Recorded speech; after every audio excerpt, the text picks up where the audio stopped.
look at that now, sorry, we're going to be looking at the career path in Microsoft Dynamics, and it's quite interesting. So since you have had, it's been a little bit rushed, but since you have an idea now of, what Dynamics looks like, um, now we need to know what the career path is. Now, before you deep dive into the career path, here's what you need to know first, about the system. Um, Now, it's not just an accounting package, really. And I think that's one thing I wanted to share. It is not an accounting software. For those who call, it's not, it's an ERP. So Dynamics F&O is a full enterprise ERP. It's not just an accounting system, it's not an invoicing tool, it's not a financial reporting software. What it supports is finance. So any company that has finance department, it supports supply chain, it supports manufacturing, it supports project accounting, it supports global compliance, and basically enterprise. You're entering a transformation, enterprise transformation that is global, around the world. Now, you must choose a path early. Now, there are different career tracks if you're coming into Dynamics, and this is the interesting part. And probably after this session, you can decide on what path you want to go in. One, there's what we call the functional track. Just give me a second, please, to take.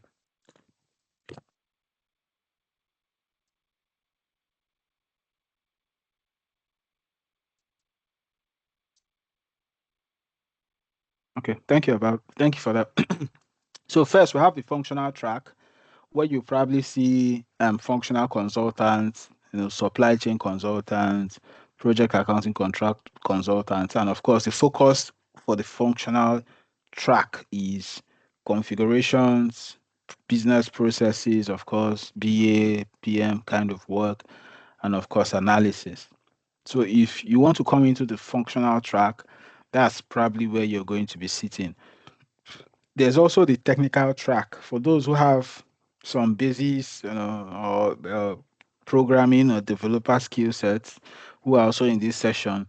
There's a technical track you can join, and the technical track, you can see that it looks as, if you have X++ for developers, for integration specialists, for solution architects, you can actually sit within the, you know technical track. So you can be looking at coding, APIs, extension, integrations, customizations, developments, and all sorts.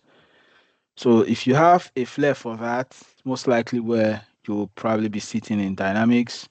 There's also a hybrid or leadership track, which is very, very relatable. So you can be a functional lead, a product owner, an ERP architect, a program manager. These are hybrid leadership track. These are career tracks within Dynamics. So it depends on where you have your strengths and where you also want to develop your skills in. So this is a very vital information for those who want to who choose to who want to come into Dynamics. Just like most of us are already aware of ERPs, this is also how you can choose your path. But I can say that if you already have used an ERP, your journey will be a little bit smoother because it's just about learning the architecture around Dynamics. If you're new to ERP, then you also need to start. You need your path will a little bit not so fast because you need to go through the process of learning what an ERP is and understanding the basis of that. Now, one thing is important if you find yourself if you're trying to come into Dynamics is your knowledge of business processes. Like I said, the way Dynamics is structured, it's not just about knowing the system or learning how to configure systems. It's the end-to-end view of how system supports transformation and supports business growth, right? And one of the things you have to do when you come into this space is to understand business process knowledge.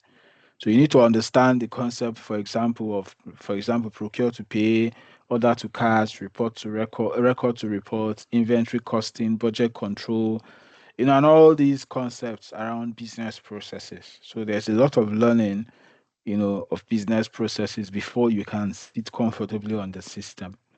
And if you don't, you're going to struggle because the way dynamics is, it's not as rigid, or it's not as robust as systems like SAP or Oracle.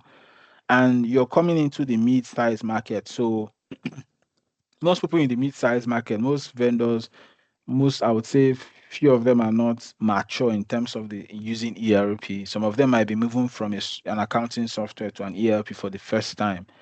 And for you to sit within the mid-sized market, it means you should be able to explain, you should understand business processes, and you're able to translate that to business users who are new to ERP for the first time.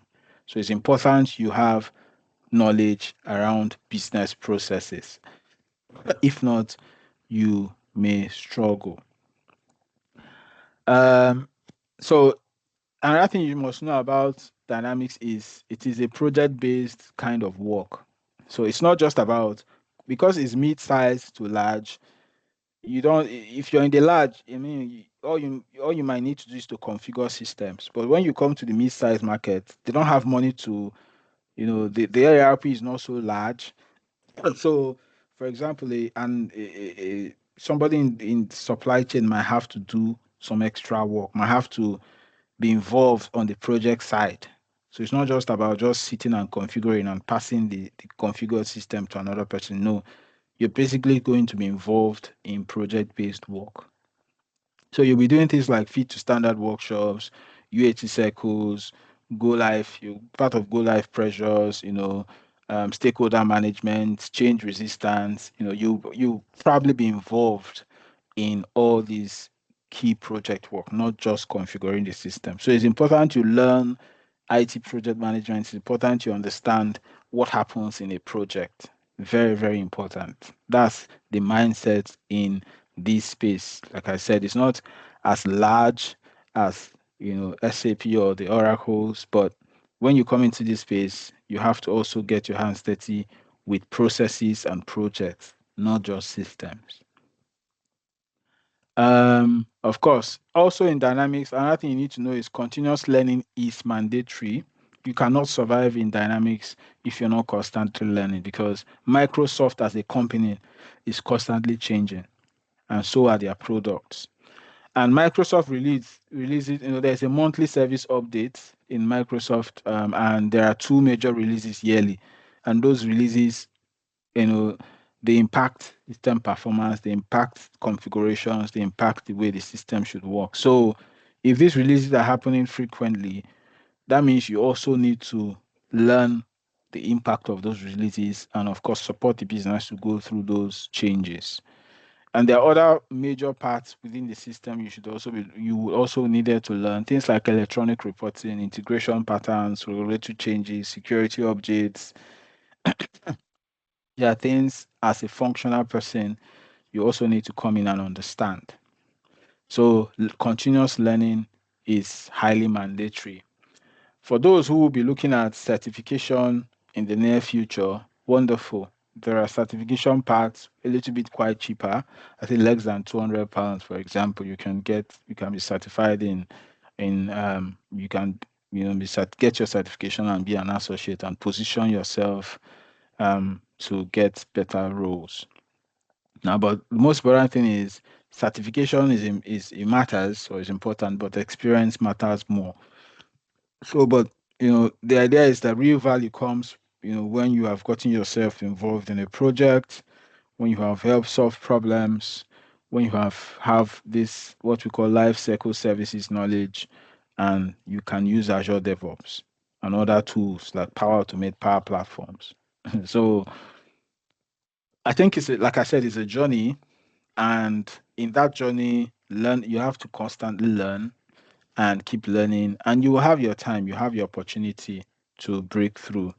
So if we look at the career levels, how you can grow within Dynamics, you can start as a junior consultant, go to senior consultant, lead consultant, solution architect. So it's just a very good career path. Most, of course, on the functional side, you can, start with key functions. You can start as a functional consultant for finance operations. You can be a business analyst or project manager within D365.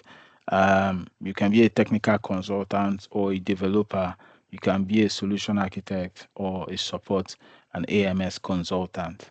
And this just gives you the possibility. So the idea is, probably after this class, go back, think about, how this how you want to, move your career.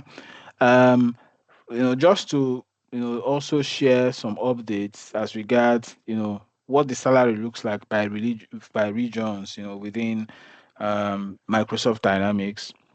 And basically, this depends on skill sets, but this is probably statistics that was picked up, as we moved on. So it depends on your experience. It depends on your role. But I tell you that Microsoft Dynamics is a very, very profitable ERP to learn.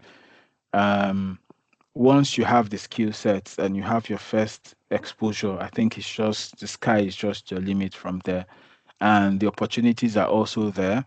So, and you can, grow from different levels as you move on. So it depends on where you are, but of course, um, if you look at the key points, the highest demand is in the US, the UK, and the EU regions.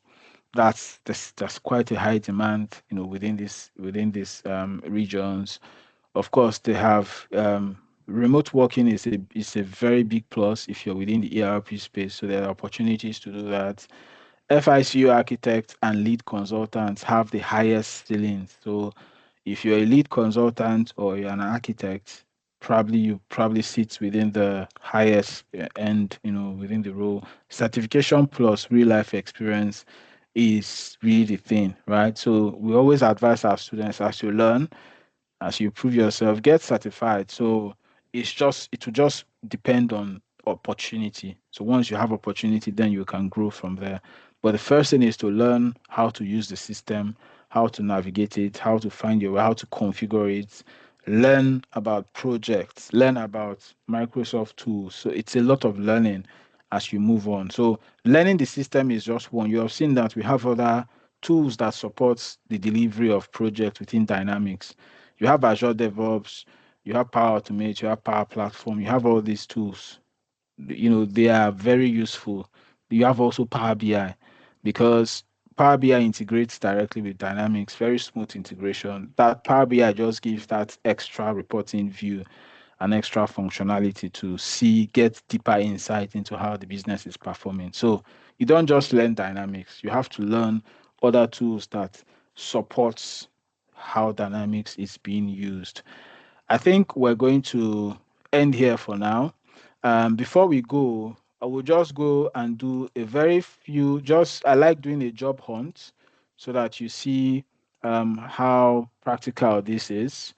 So if you have any questions, please use the chat and I will pick it up from the chat. But for now, I just want to go through, I want to be practical, right? I'm going to go to, we have, if you check here, we have different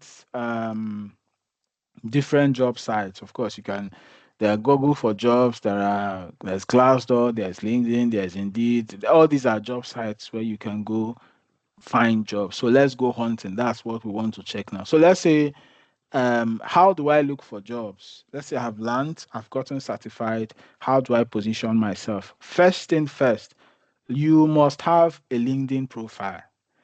In this day and age, I think that if you don't have a LinkedIn profile, you are wrong. So the first thing is, and of course, when you have a LinkedIn profile, you have to make sure that every single training you're doing, you're updating it in your certifications part of your LinkedIn profile, because when recruiters are looking for people, there's an AI algorithm that brings profiles before the recruiters, and it picks all of these things. You have to be active, you have to have an active profile, you have to update your certification side, you have to update the projects you have worked. So you have to make sure your LinkedIn profile is really standard. You have to be on LinkedIn. If you're not on LinkedIn, then then you are limiting yourself. Now, this is an example of my LinkedIn profile, and if you, for example, go into my profile, you would see, my name, things I've worked on, you will see, my experience. You would also see certifications. And these, you will see your education and then certifications. These are very, very, you see the projects you have worked on. Now, you need to update all this, and they help in the search. You can see here that I have 156 search appearances. So I guess recruiters who are online will reach out. They will, if they are looking for a particular role, of course, they go in and start searching for candidates. And probably every week, I probably get some updates from recruiters. So if you go to, for example, if you go to my message, definitely, for example, this is a typical case. Yeah. This guy reached out to me when on Thursday about a business central permanent role in the UK. And of course, like I said, the opportunities are there. You just have to upskill and learn and pay the price. That's the only thing you need to do. And of course, these are the pay here is 60,000 per year. Unfortunately, um, I'm also in other processes, and I'm not a core BC person. I'm more of a D365 person. you know you can also see, so once your profile is good, I mean, you have people just reach out to you and talk about, share, tell you that they are open, are you open for opportunities and all that. So it's important to make sure your LinkedIn profile is, and share your achievements. I mean, if you have any new certification, any new learning, you share it online. That's how you attract people to your profile. Then, secondly, in terms of searching for jobs, your profile, once your profile is organized, you use the search option and use. Now, there are different ways of looking for jobs on LinkedIn, and the job title is very important. There are some roles that you might not see D365 as a title, but inside the job description, you will see D365 as a requirement.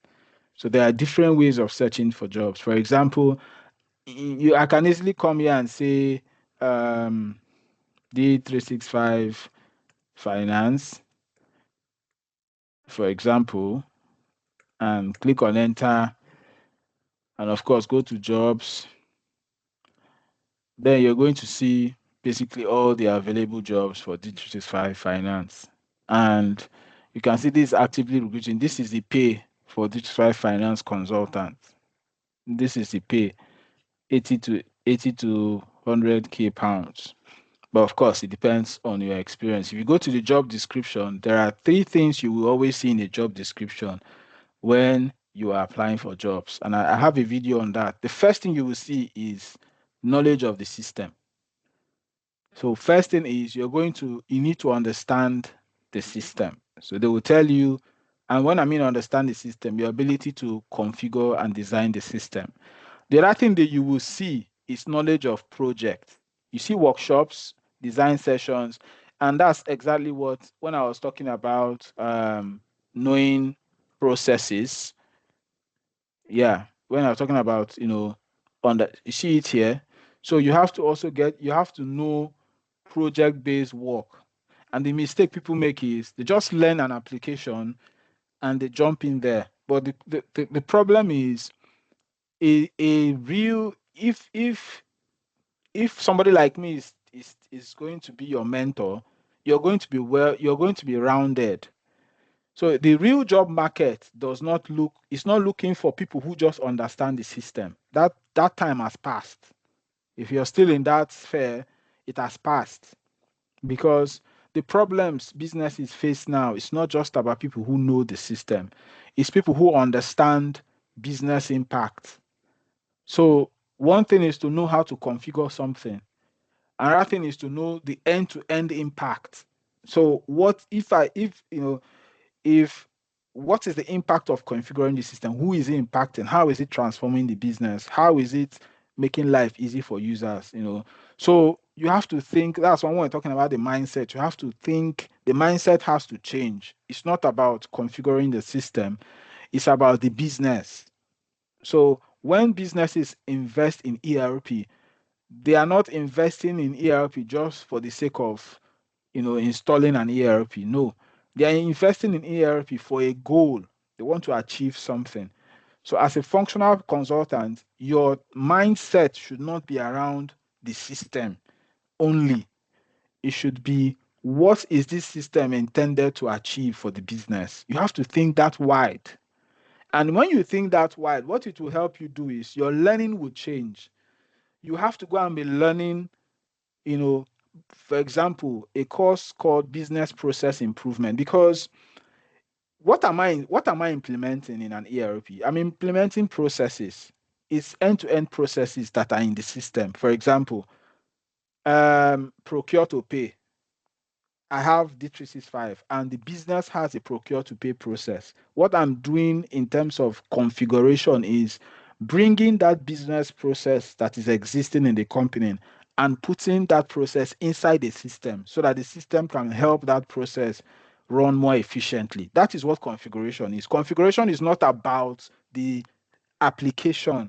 And that's the mindset that a lot of people have. And I don't blame them, because most trainers train, they have this siloed training approach. They just train system.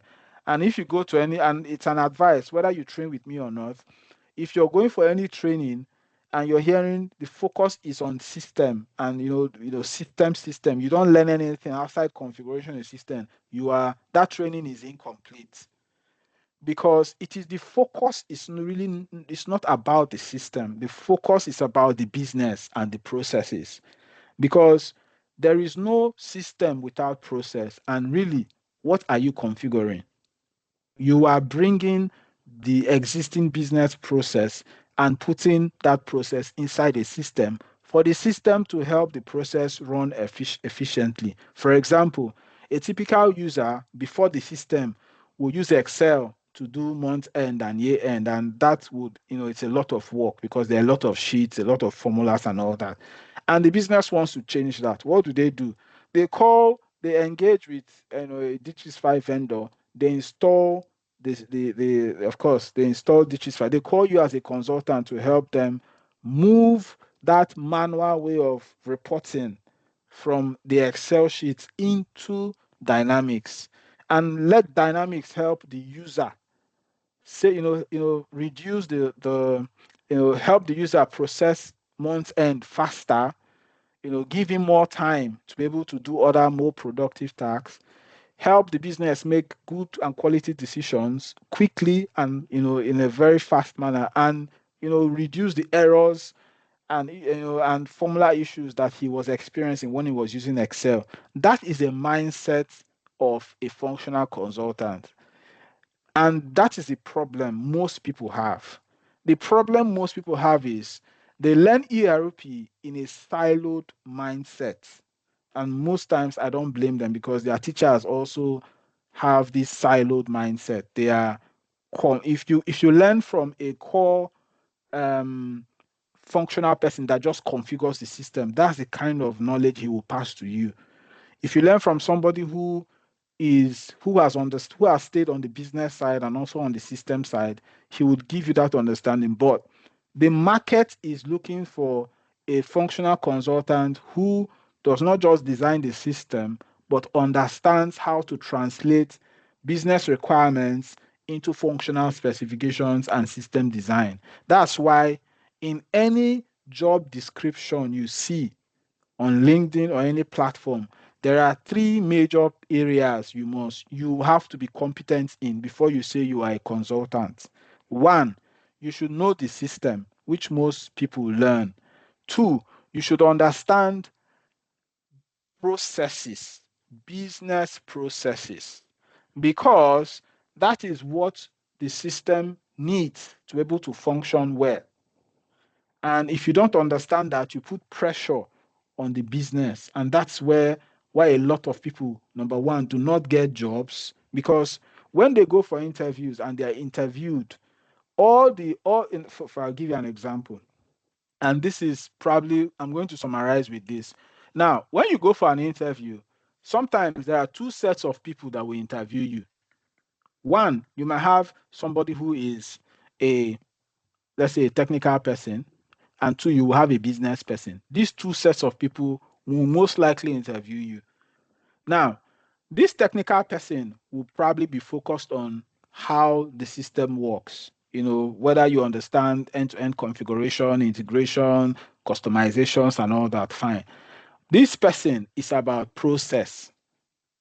If you have two of them in a room and they need you to be a functional consultant, what they need is somebody who understands systems and who also understands process. And that is the job requirement in this 21st century. So if you have already learned how to configure system, you have just learned one part, and you will struggle getting it. You will struggle getting a job. You need to learn how to speak the business language. You need to understand business process. You need to understand business improvements. You need to understand how to use. You need to really understand how to drive change within the how to use the system to really deliver that change. It will show in the way you speak. And that's why when people say there are no jobs, I don't believe that, because why I don't believe that is sometimes, yeah, there are issues with the job market, but the truth is that sometimes it's the way we have been trained, is the way our minds have been have been conditioned. It is what the job description wants. If you don't fit into the job description, it's going to be very difficult for you to navigate through the market, especially if you're outside Africa. Now, another thing you will see here is there's this word they always talk. The third thing you will see, first thing is understand the system. Second is understand business processes. The third is stakeholder management. You will always see it, and technical, you always see it in every functional specification in the job description. So you need to understand how to navigate stakeholders, how to drive change management, how to interface between people to be able to deliver on the system. So if you don't go back with anything here, go back with the mindset that as a functional person, as somebody who wants to come into the ERP environment, it's not just about learning the system. It's a way more than that. You need to understand how does this system, how is it used to drive a project? And it's not just about knowing, it tells in the way you speak. So if you go for an interview and your terminologies are about design, design, design, configured, I configured, and you're not positioning yourself as also a business improvement person or a business process knowledgeable person, you find it very difficult. At the end of the info, they might say, well, this person is good, but it looks like he's system heavy. We need somebody who can engage with stakeholders, who can document requirements, who can use tools like Azure DevOps to be able to, prioritize requirements and all that. We need that flexibility. And you can see that you can in bigger ERPs, you can just be a functional person and not know anything about the business. It's possible. But in Dynamics, because Dynamics is for mid-size to large, mid-size does not have all the resource they need to be able to get one person for business, one person for system. So when you're coming into this space, you have to be prepared. You have to understand systems, and as well as understand you have to understand system as well as understand process, and also be a change driver and somebody who can understand stakeholders. you know so this is just giving you an insight into how the market reacts and how you should carve your career. At this point, I'm going to stop, and I'm going to see if we have any questions, any concerns.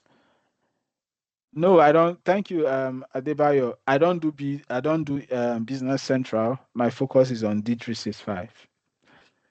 And thank you for asking that questions. Yes, the recording will be available.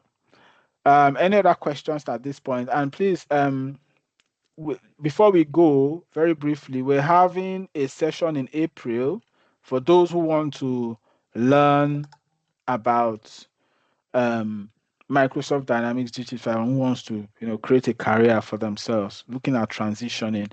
We have something coming up in April, and it's really about understanding how the industry works, how to use the system, how to position yourself, not just about configuring, like I've said.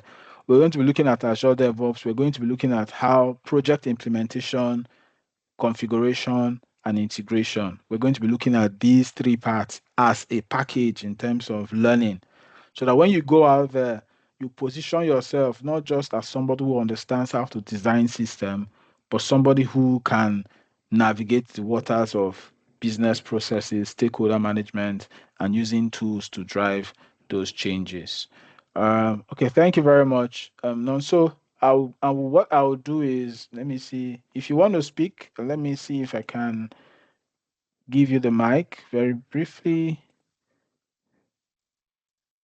Um, Change. Okay, now so you can speak. I think your mic should be up now if you have a question. Okay. Good afternoon, everybody. And thank you, Good Kelechi, afternoon. for this session and for the time that you've given explaining everything about the Microsoft D365. Yeah. So my number one question would be, looking at what you've explained so far and looking at what you said is coming up in April.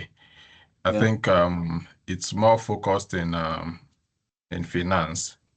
So Yes. for people that are not in finance, just like myself, that is in supply chain, Yeah. um, is there any way we can get support from you? Okay. Especially if I'm talking about myself now, because Okay. I'm kind of, trying to transition from SAP Mm. into Microsoft. And that is Okay. simply because I lost a job like 2, 3 weeks ago. It's Mm. just simply because I have no knowledge of D365. And Mm. that's when you lost a job and you feel so bad. Like Mm. I got to the really, really last stage of the interview and everything was good. I was Mm. just expecting an offer letter. Wow. And the feedback is, oh, they have somebody that has experience in Microsoft D365 and my experience Mm. is in SAP. So just Mm. because of that, that's just the reason. So Yeah. That's the that sad has one. made Sorry me about now, that. yeah, that has made me now want to really, also Invest in put my this. energy on Microsoft as well. So Yeah. Thank. for us that is into supply chain, is there a kind of support we can get from you? Okay. Yeah. Okay. Sure. No problem. What I'll do is, and you're correct, my focus is in finance because, like, that's where my background is. But what I can do for you is, um, I can support you get, number one, some very good materials from Dynamics and I will probably guide you and probably recommend, some centers that can also support you in your journey, in Dynamics. But let's, after this call, if you can reach out, then we can pick it up from there. But yes, sorry about that, and I hope that you try again later and you probably get something better. But let's talk probably when after the call. Thank Okay, you. that's fine. Thank you very much. Thank you. Okay, let me see if I have any questions before we go. How do we know real recruiters after updating your profile? How do we know real recruiters after the I don't think you should be bothered about real or fake recruiters. The most important thing is, w- you know, go to when you open a job, you can see the company that is recruiting, so you can drill down and check whether they are existing. So once you go in, you can go to their about and they will, and of course go to their website. You would probably see these details. It will help you confirm if this is a real or fake job. But I think as much as possible, don't provide personal details. That's also one thing you need to check. But I've not had any issues about fake recruiters really in that. Okay, we are mainly that interested in operations. Oh, okay, that's good. If you're interested in operations, just reach out to me on LinkedIn. No, reach out to me on WhatsApp. I will suggest to you how best to find your way around going into operations and what you need to do. But sorry, my focus is in finance. But I will support you along your journey in operations. For the training cost, also reach out to me on WhatsApp. If you have my number. If you don't, I'll just put my WhatsApp number here and we can pick that from there. The session starts in April, so you can plan as quick as possible. How can you help with BC certified trainers? I will. I think there's one in Nigeria also, but I will reach out to me also, Adebayo. We have BC is also a very good space. It's the Microsoft product for small businesses, and but I prefer to learn D365. So if I want to come down to BC, I can easily come down to BC, but it depends on people's options. But yeah, just reach out to me, then I can support you with that. Yeah, does DHVI support private and public network? It doesn't work like that. It's not like we have private and public here in D365. It's a cloud platform that, is subscription based. So you just subscribe. There's no public or private kind of arrangement. So all you do is go to the website. I think I have a slide on, the subscription and how businesses can subscribe. So there's no public network per se. It's just all, I would say it's just all private. People go in, sign in their businesses, get the licenses they want, and start using Dynamics. Okay, thank you guys. Very good questions. I think we'll end here. Thank you very much for joining. The training basically stays for six, about 6 to 8 weeks. And because we don't just train on systems, we also want people to learn about project implementation in Dynamics, and that's why it stays for about 2 months plus. So we don't want to just push out people who all understand how to configure the system. We also want to prepare people to be able to be involved in project, because you can get a job and they are implementing a project. You need to know how to support, in terms of project implementation and the tools that are needed. So the training is probably from between 6 to 8 weeks. And you know, if you're interested, we're creating a WhatsApp group for the batch we'll have in April. And April is quite some time, so you can plan. People who subscribe definitely will have access to the D365 sandbox or system that they will use to practice and use to do their task and get involved. So you're going to have access to that, and of course materials and recordings as much as possible. Yep. Yeah, so thank you very much, guys.